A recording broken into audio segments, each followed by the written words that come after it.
Hello, and welcome to Words with WaPrep with your host, Sefi Lizai. And Paul Converse.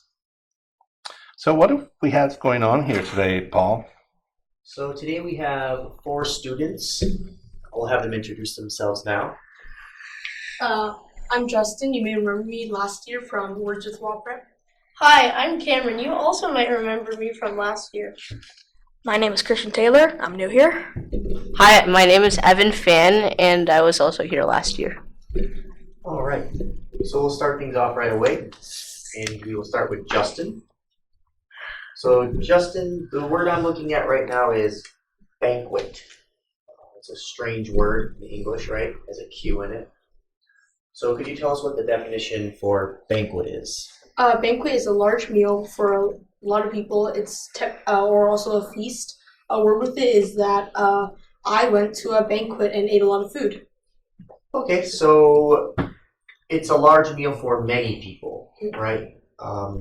The emphasis is on it's for a lot of people. It's a feast. So would you say dinner with your family on an average night? So tonight when you go home, would you have a banquet?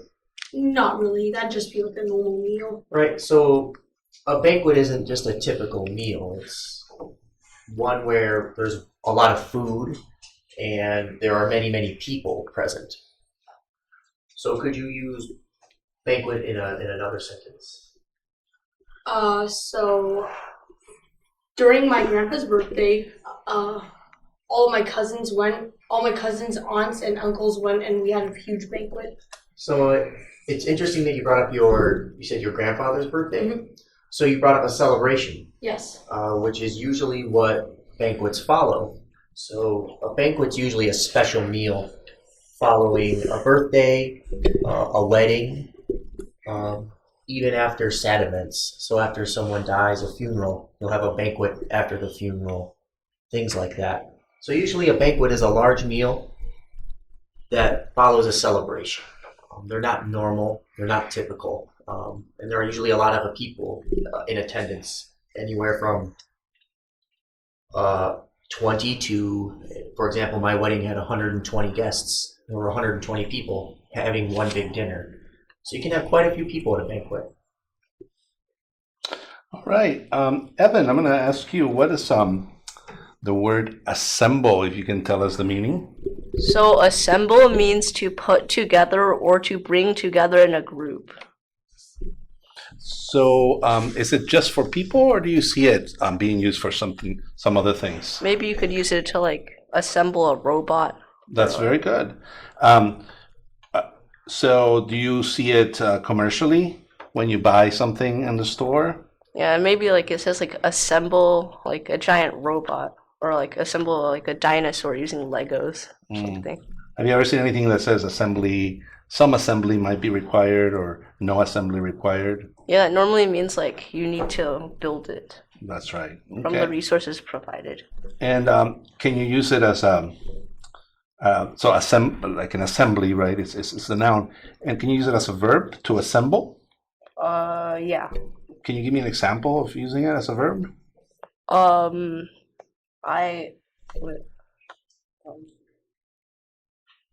Can you give me an example using it as a noun? So I assembled a great feast for all my friends.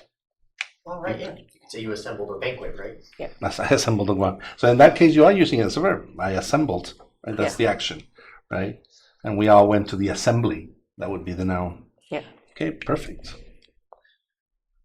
Do you see it being used in any other kind of situation? Like, let's say a rally or a political gathering of some sort. Yeah, you could say you could build up some followers and have a rally. Mm-hmm. So the people assembled in the square for the evening rally or something like that, or for the protest. Yeah. Oftentimes you have people assemble for protest. Mm-hmm. All right, Cameron. I'm looking at this word right here, edible. Mm-hmm. And it has 2 versions. One's an adjective, and the other's a noun. Could you give us the definition of both of those? Edible is either safe to eat or an item of food, anything that can be eaten. Yep. So could you use the word edible in a sentence? Before you eat your food, you should make sure that it is edible. All right. So in that case, it was an adjective describing the food. The food was edible. If it can't be eaten, the word is inedible. It's not safe to eat. So let's say you have a loaf of bread and you leave it out for a couple of days and it gets moldy. There's a bunch of green and white mold all over it. That bread is inedible. You can't eat it. Could you use it as a noun? Before you eat anything in the wilderness, you should make sure it is edible. Okay. Or you could say an edible item, right? Yeah. So it's an object. We're not describing the object, it is an object. So food are edibles. Things that you usually chew on and eat are edible. Would you find edible things at a banquet? Yes. Absolutely, right? That's the whole point of a banquet, is to get together and eat food. All right. Christian, or KK, we can use your nickname here. The word I see here is cargo. Can you describe cargo to me? Yeah, cargo pretty much means something that is like carried by a ship or plane for a long distance. Yep. So that's the formal definition, cargo. So a ship's cargo, the plane's cargo. How often do you use the word cargo in your everyday life? Honestly, not that much, but I feel like a lot of people that work in physical labor use this term a lot. Yep. So you wouldn't say you have cargo in your backpack. No, I would not say that. Would you say you have cargo in your car ever? If I had a lot of things in my car, then yes, I would think that. So, yep, cargo is something that you're transporting. You don't put cargo in a backpack or in your pockets or anything. It's usually a big container. Think of the big cargo ships on the ocean that carry millions of different items, or a big transport plane that carries thousands of items on it. That's usually cargo. All right, could you use cargo in another sentence? I had to load the cargo before I went home. All right, so maybe he has a job and he loads cargo. My younger brother did that for a while. Now he gets to supervise people doing it. They load cargo up into different trucks and then they ship it off where it belongs. Awesome. All right, Justin. Let's look at the word desperate. It's not a very positive word, is it? Mm-hmm. What would you say is a positive word or a negative word? It'd be more of a negative word. And can you tell us a little bit about the word desperate? Do you often hear it used? I see it normally when if someone's homeless, if they have nothing to lose, or if they're just really afraid of something. And what about right before finals? They'd be really desperate. Right. And in which way could students be desperate? If their grades were really low or really bad, then they'd be really desperate and they might just do anything, raise their grades. Okay. So tell us the definition for desperate. Reckless due to feelings of despair or almost hopeless due to seriousness. Right. So it's a very, very almost the last resource, right? Mm-hmm. In a desperate situation, we pulled the fire alarm hoping the building would be safe from the fire, right? Can you give us a sentence? The man was so desperate that he raided the banquet.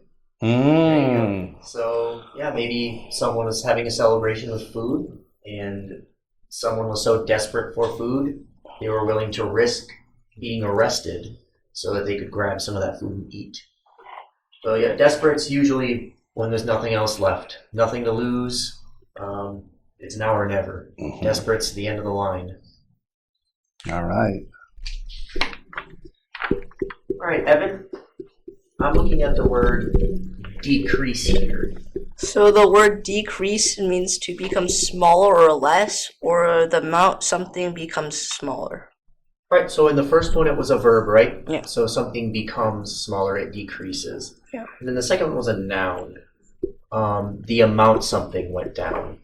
Yeah. So something is going to become smaller. You can measure that amount and call that the decrease, the amount of it. Yeah. Could you use decrease in a sentence? So my grades decreased after I failed the test. You feel desperate after that? Yeah. So yep, so his grades decreased, meaning his grades went down. Could you use it in the second sentence? So my calorie intake went down once I started going on a diet. Right, so his calorie intake decreased when he went on a diet. So Evan is eating less food. Maybe he's not going to any banquets. And because he's not eating as much, he has a decrease in calorie intake. Now we could watch Evan over his diet. A diet is where you don't eat as much food. We could watch him over time and we could see how much weight he lost. And maybe he went from 80 kilograms to 75 kilograms. And we could call that 5 kilogram difference the decrease. So his weight decreased by 5 kilograms, or the decrease in his weight was 5 kilograms, using it as a noun. Awesome. So how often do you use the word decrease, Evan? Oh, like, not a lot, but like sometimes I think about like my food decreasing when I eat it and I want more food. So you have the thought that your head is decreasing. I need more. Yeah. Do you ever use the word decrease, Cameron? I would use decrease a lot, especially with my parents when they're asking me, "Oh, why did your grade decrease?" So could you tell us the opposite of decrease? Increase. To increase, to go up, or you could the amount to which something went up. So if Evan went from 75 kilograms to 80, we could call that 5 kilogram increase the increase in his weight. Or we could say he increased his weight. So usually when people use the word decrease, if they're going to describe the opposite, they'll say increase. So they wouldn't say, my weight decreased 10 kilograms and then it went up by 10. They'd say increased to show its opposite word.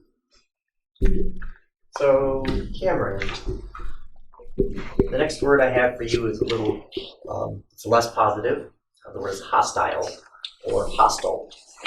Hostile is unfriendly of or like an enemy. All right, so hostile can be used to describe a person, a place, or a thing, or an interaction even. So could you use hostile in a sentence? I felt that the person next to me was hostile, so I decided to move away. All right, so in this case, the person was being unfriendly, or they were being kind of like an enemy. Sometimes in the military, the people that you're fighting are called hostiles. They're the enemy or combatants.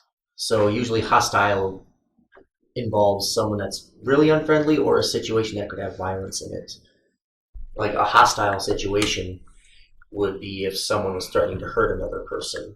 Or a hostile place is, for instance, the desert. It's very hot, very dry, it's very unforgiving. You could die in the desert if you don't get enough water. So hostile environment. How often do you use hostile in your daily life? I don't really use hostile in my daily life. I would more use like kind of attacker, like if I felt that someone was being an enemy to me.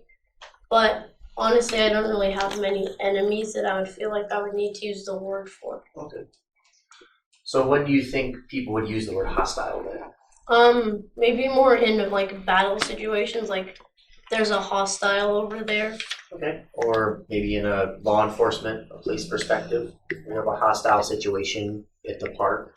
For instance, something is going wrong at the park. All right, Justin. So you just did banquet and desperate. Oh, here's a nice one. Prosper. So how do you define the word prosper? To succeed, to thrive, especially in terms of money. Okay, so you are doing very well. In other words, you're doing excellent. You're prospering. You're thriving. So, could you use prosper in a sentence? Yeah. After the man prospered, he decided to celebrate by assembling a banquet. There you go. That's 4 of our words. So he prospered in some way. Maybe he got a promotion at his job. Maybe he won the lottery. Who knows? But prosper means to succeed, especially with money. So for this man, he must have come into a large amount of money. And now he's going to celebrate with a banquet, is what you said, correct? Mhm. So he's going to celebrate his prosperity with a large meal with friends. All right, Cameron. Task. The word is task. Tell me a little bit about what you think of the word task. A task is a piece of work that needs to be done or completed. So how would you use it how would people use it on like a daily? Let's say you're at school, and how would a teacher use the word task? A teacher might use the task to give student an assignment, like saying, okay, your task is to complete page 14 in your textbook. Mm-hmm. And how do you differentiate the idea of an assignment from a task?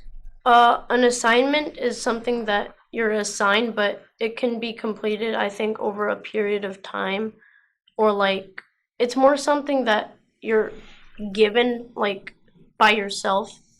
But a task is more something that can be completed with like help. Would you say that an assignment could include tasks? Like in Yeah. order for you to do a project, you have several tasks to complete before. Yeah. Yeah. So a task is like doing something specific. Yeah. So like, what do you have for homework tonight? Let's say, give me one example of an assignment that you have for homework tonight. I have math in a textbook that I need to complete.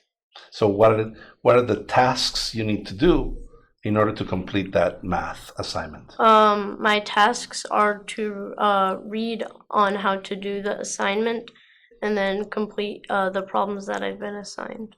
Right, and take the book home with you, or right? Like, Yeah. Yeah. So those are tasks, like the things that you have to do to get to a certain point. All right. Cameron, do you think you could string 3 of these words together in a sentence? Any 3 you choose, it ought to be yours. After the assembly, all of our grades increased, so we decided to celebrate by throwing a huge banquet. Very good. Very good. We have one more word though, and KK, could you tell us about the word harvest? Absolutely. The noun version of harvest is the gathering of ripe crops for a season, and the verb way of using it is to gather in the crops. Is there such a thing as have you ever heard of a harvest moon? I have, but I do not know the definition. Okay, can anybody tell me? Any of the people, the students here, tell me a little bit about what a harvest moon is? Is it associated with festivals? And not many cultures have festivals associated with the harvest moon, because in the past we were very, very dependent on our agriculture, right? The local agriculture, yep. Yeah. No, nobody can tell me about the harvest moon? We're all lost. Oh. Well, maybe I can like guess it. It's like maybe the harvest moon could be like a moon where like during the nighttime people would harvest crops. So, have you ever heard of moon cakes? Oh yeah. Oh yeah, those are good. Those are good. So, when do you use moon cakes? During the harvest moon. During the harvest moon. It's a full moon right in the harvest season, right? So when's the harvest season? It's the end of the summer, beginning of fall. And so a lot of ancient civilizations especially used a lot of festivals during the harvest. Can anybody tell me what is the festival associated with kind of giving thanks for the harvest in the United States? I think that would be Thanksgiving. Oh, very good. And when does that happen? Thanksgiving happens in November, I believe. So it's like just before the winter starts. So it's like you've harvested everything, right? You've harvested all your crops, and then people gather and they give thanks for everything that they have received, the bounty from the earth. Banquet. They have a banquet. All right, yeah. So KK, tell me, use harvest in a sentence with the word prosper and the word hostile. Prosper? Okay.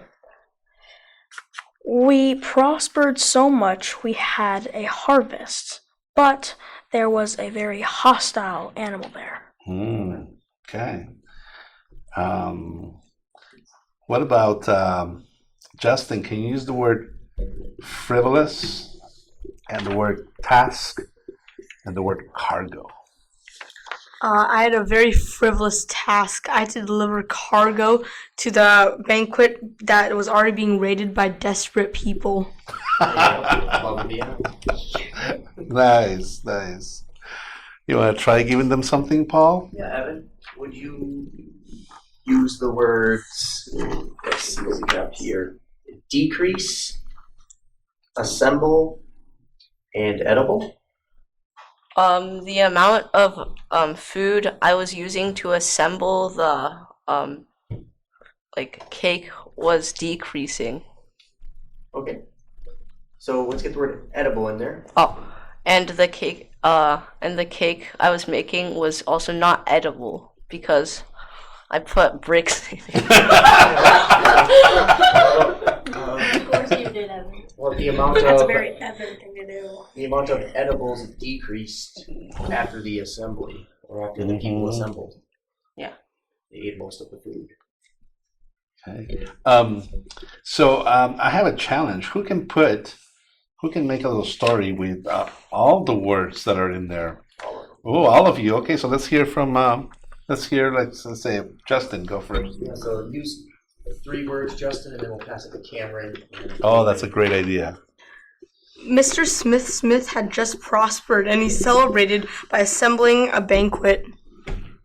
However, the amount of the edibles in the banquet went down, and Mr. Smith was desperate to get more food shipped in for the banquet. They had to call an entire new cargo, and all the desperate people needed something edible to eat. They would be given something edible to eat if they completed a task that involved harvesting crops. However, that was a frivolous task as there were no more crops to harvest since the hostile enemies raided their farms. But alas, the crops prospered again, so they could complete their task and receive their edibles that they desired so much. They served a pledge and then hewed the uncut crops to make their final banquet. They drank casks of beer and had a banquet and celebrated their food.